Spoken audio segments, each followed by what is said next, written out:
Hey everyone, welcome back to the channel. Today I'm going to show you a simple way to claim the Amazon Prime student discount, which gives you a free 6-month trial if you're a university student. Trust me, you don't want to miss this because it's super easy and comes with all the perks of Prime. Access and account. First, open Amazon.com and make sure you're signed in. Once you're logged in, click your account name in the top right corner and select Prime. This will take you straight to the Prime membership page where all your options are displayed. Choose the student option.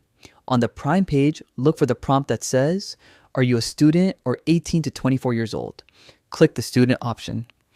This is key because the student discount is separate from the regular Prime membership. Verify your student status. Next, hit Verify with Student Status. You'll see a notice about the free 6-month trial and no payment is required to get started. Click. Verify your student details and fill in the following: your university name, first and last name, date of birth, graduation year. Once all your details are entered, click Continue. That's it. Your free 6-month Amazon Prime student trial is now activated instantly.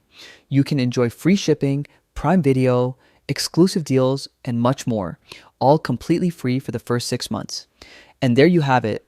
Claiming your Amazon Prime student discount is that simple. Don't forget to like this video, hit subscribe, and turn on notifications so you never miss tips like this. Thanks for watching and happy saving.